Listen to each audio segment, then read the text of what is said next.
Gunung Semeru di perbatasan Kabupaten Lumajang dan Malang, Jawa Timur kembali meletus pada Sabtu pagi dengan 2 erupsi berturut-turut. Erupsi tersebut dengan luncuran awan panas sejauh 6 km.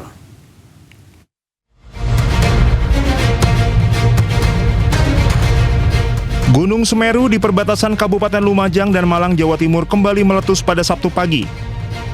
Erupsi ini dengan luncuran awan panas sejauh 6 km. Erupsi pertama tercatat pada pukul 05.54 waktu Indonesia Barat, disusul erupsi kedua pada pukul 07.25 waktu Indonesia Barat. Pusat Vulkanologi dan Mitigasi Bencana Geologi mengeluarkan peringatan untuk masyarakat yang tinggal di sekitar gunung tersebut. PVMBG juga melarang aktivitas dalam radius 5 km dari kawah Semeru karena bahaya lontaran batu pijar. Sebagaimana hasil kajian kami, ini mungkin akibat dari terjadinya vulkanik dalam ya, yang 2-3 hari yang lalu itu ada vulkanik dalam sampai 2-3 kali, dan mungkin imbasnya terjadi pada hari terjadi letusan yang menimbulkan APG. Begitu. Ada dampak, Pak? Sementara dampak nihil karena memang jauh dari pemukiman warga. Antisipasi kita tetap standby di pos dan memasang dengan memasang sirine apabila terjadi APG luncurannya jauh, kita nyalakan sirine, pasukan standby di jalur evakuasi untuk membantu warga ketika terjadi letusan yang eskalasinya besar. Gunung Semeru kini berstatus level 3 atau siaga. Warga diminta waspada potensi awan panas, lahar, serta guguran lava di sepanjang sungai-sungai yang berhulu di puncak Semeru seperti Busuk Kobokan, Besuk Bang, Besuk Kembar, dan Besuk Sat. Dari Lumajang, Jawa Timur, Yayan Nugroho Anyus melaporkan. Bencana tanah bergerak di Desa Padasari, Tegal, Jawa Tengah membuat 2.400 orang mengungsi dan 700 rumah rusak dan roboh.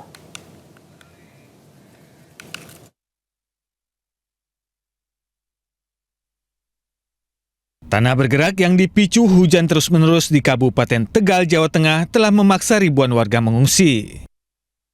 Peristiwa ini juga menyebabkan kerusakan pada sejumlah infrastruktur.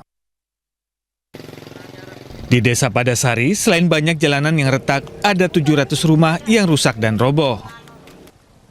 Akibatnya, penduduk desa harus mengungsi ke tempat penampungan sementara. Menurut salah seorang warga Desa Padasari, Arifin, bencana tanah bergerak belum pernah terjadi sejak tahun 1964. Ceritanya awal dari malam Senin, Minggu Senin itu kan hujan besar. Terus kemudian tanah-tanah mulai retak. Awalnya retak kecil, dikirain retak biasa. Setelah saya keluar dari rumah, ada tangga saya yang bilang, Bapak Ilham itu kok tanahnya bergerak. Ya udah kalau bergerak itu sekalian aja minggir dari sini. Setelah malam Selasa ada pengumuman katanya Padasari suruh dikosongkan, semua kan orang panik. Kirain retak-retak biasa, terus tambah hari tambah kok slot gede, semua warga disuruh ngungsi, dikeluarin dari, katanya Padasari bencananya terlalu besar, disuruh dikosongkan. Menurut BPBD Kabupaten Tegal, lebih dari 2.400 warga Desa Padasari dievakuasi ke lokasi pengungsian. Namun, di tempat pengungsian banyak warga yang mengalami infeksi pernafasan akut.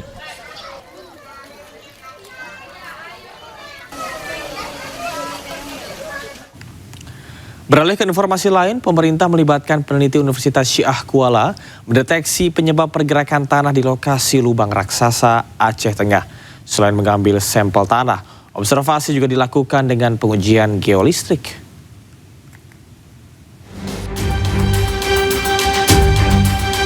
Pergerakan longsoran tebing lubang raksasa di Desa Pondok Bali, Kecamatan Ketol, Aceh Tengah terus melebar.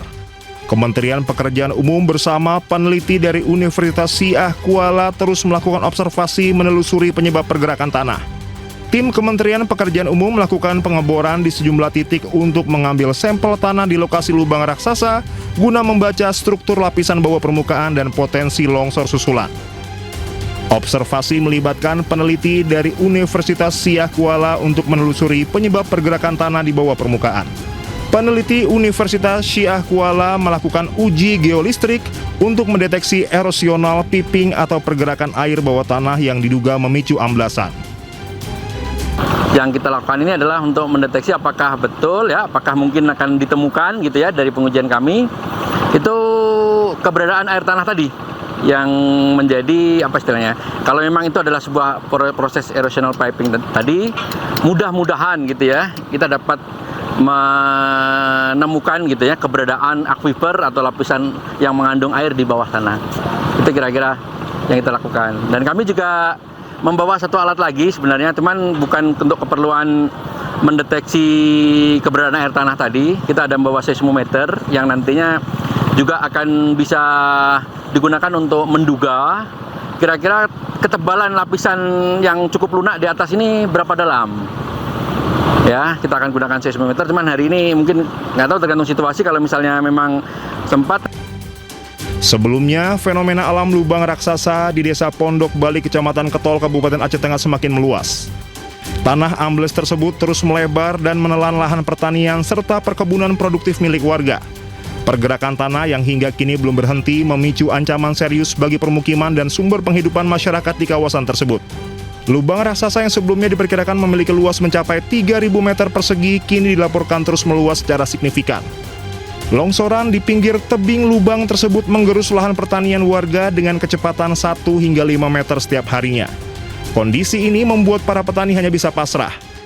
Tanaman yang sebelumnya masih sempat diselamatkan kini sudah tidak mungkin dijangkau karena berada di zona merah yang sangat berbahaya dan rawan longsor susulan. Dari Aceh Tengah, Yusriyadi Anyus melaporkan. Pemerintah Kabupaten PD Jaya resmi menyerahkan kunci 212 hunian sementara kepada masyarakat terdampak banjir bandang dan longsor.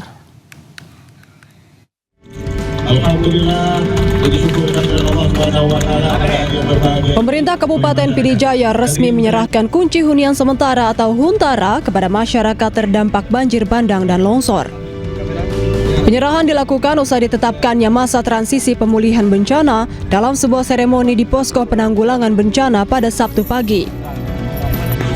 Sebanyak 212 unit Huntara dinyatakan siap huni. 162 unit dibangun oleh Danantara, sementara 50 unit lainnya dibangun oleh BNPB. Hunian ini diperuntukkan bagi keluarga yang terdampak bencana hidrometeorologi yang melanda Kabupaten PD Jaya beberapa waktu lalu. Nanti malam kalau susah tidur. Oh, oke. Karena rumah saya emang nggak bisa pakai lagi, Bang. Jadi kan tanahnya lumpurnya sampai ke atap. Pemerintah daerah juga memastikan proses pendataan penerima bantuan telah melalui verifikasi dan validasi hingga 3 kali guna menghindari warga terdampak yang tidak terdata. Insya Allah masyarakat hari ini kita serahkan kunci, sekarang juga mereka akan masuk, buka kunci masuk kamar. Jelang bulan suci Ramadan, pemerintah berharap Huntara ini dapat menjadi tempat tinggal yang aman dan layak, sekaligus menghadirkan ketenangan bagi warga selama masa transisi menuju hunian tetap. Dari PD Jaya, Aceh, Jamal Pangwa, iNews melaporkan.